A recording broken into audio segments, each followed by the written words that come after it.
Hi everyone, welcome to Monday Wash Up Live. Plenty of news to come out of a tough weekend for the club. Of course, Tom Lynch suffering a concussion in the loss to the Kangaroos, and Charlie Cameron catching the attention of the MRP. We'll have more on that shortly, as well as some possible replacements to come out of the Sandful side. But first, forward Josh Jenkins joins us to talk about a tough loss for the club and the weekend in Tassie, and also the week ahead leading into Melbourne. Josh, thanks for joining us.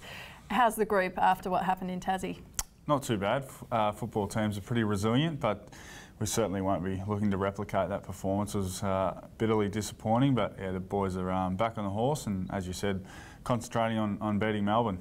What's the review process like after a result like that? Do you review it heavily as a group, or are lessons quickly learnt and you move on?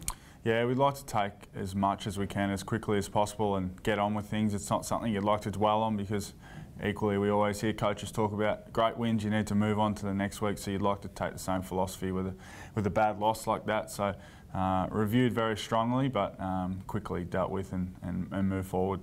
Can you try and take us on field during that first quarter, what it was like for the Crows guys? Obviously North Melbourne establishing such quick momentum. How do you try and halt that, and what's the talk like? It's a very helpless situation to be in. There's only so much an individual player can do, and only so much, especially the coaches can do from the grandstand. So it's up to the players to try and rectify the situation. But you need to also give credit to North Melbourne. They came with a game plan.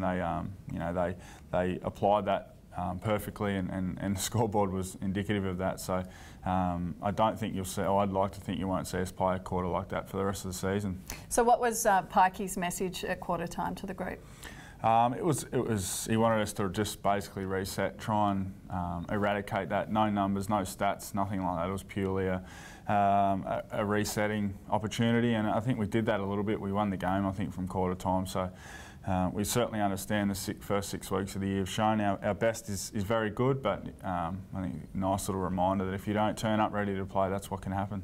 So in terms of improving, are there any specific things that need to be addressed before Melbourne this weekend? Not so much. I think we just understand now that you need to come in the right mindset. The frame of mind needs to be switched on to AFL football, because irrelevant of ladder placings, I think every team that was so-called underdog on the weekend won. So you need to be ready to go, otherwise you get embarrassed like we were.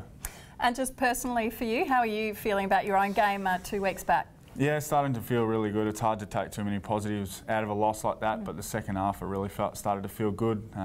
Missing a month effectively was a little bit of a speed bump, and the Richmond game was a good, I guess, a bit of an opportunity to blow out the cobwebs, and now I feel really good and looking forward to the, I guess, last 2/3 of the year. All right, good to talk as always. Thanks for your time today, JJ. Appreciate it. Now, as we mentioned off the top, Tom Lynch failed a concussion test and was taken out of the game on Saturday. He will be monitored this week and will need to prove his fitness to take on the Demons. Make sure you keep an eye on afc.com.au in coming days for all the news around that. Also, Charlie Cameron has been fined by the MRP for this hit on Kane Turner, and there are several players pushing for an AFL berth at Sandful level. In the loss to Woodville West Torrens, Harrison Wigg had 28 touches alongside co-captain Hugh Greenwood with 22, and veteran Scott Thompson had 19 touches and a huge 11 tackles. Troy Menzel racked up 18 touches to go along with 2 goals in his audition for a return to senior footy. Thanks very much for your company today. As always, a reminder, we are live Monday through Thursday, 5:55 p.m. every week of the season. Catch you tomorrow.